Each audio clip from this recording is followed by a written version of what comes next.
Assalamualaikum, bertemu lagi dengan aku Amirul Hafiz Channel dalam part 2. Cerita misterinya aku akan cerita kat abang di mana gangguan-gangguan yang biasa aku cerita dalam channel YouTube aku yang aku biasa melalui masa aku buat expo di kawasan-kawasan yang misteri. Pertama kali di kawasan yang aku sekarang jalan ni ya. Jalan ni dia ni jarang-jarang nak jadi ya. Kadang-kadang kita tak fikir dia akan jadi ya.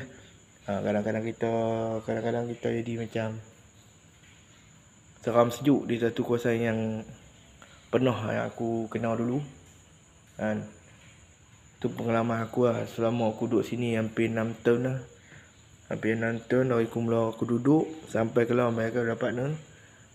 Perkara-perkara yang luar biasa yang baru jadi ni adalah kawasan bilik-bilik guru ataupun kawasan surau ataupun padang yang kat jadi bangunan belakang dewan yang kat lalu ada penampakan. Kadang-kadang ada suara budak, kadang-kadang ada macam bayangan hitam ataupun suara-suara misteri lah.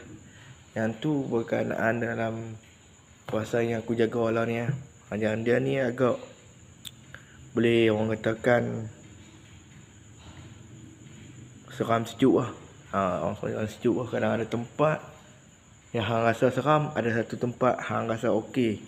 Dan hang rasa satu tempat yang anchor ni selalunya dia akan jadi bulu rumah hang meremang, batu hang kemang kepala. Kalau ada satu tempat, kalau ada orang kata apa, kehadiran satu makhluk yang kita tak nampak cara gaib ni kan, yang mana yang ada ilmu yang Allah Ta'ala bagi kelebihan kat mereka macam mana yang aku ada ni, dia akan rasa lah.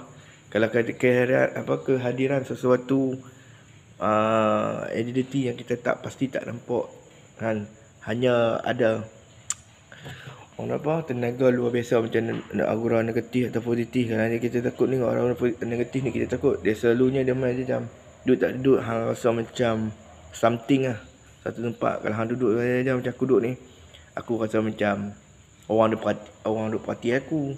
Macam tu lah maksud aku. Kadang duduk dalam ni hang rasa seram sejuk, hang rasa macam kembang tengkok, macam-macam lah kan.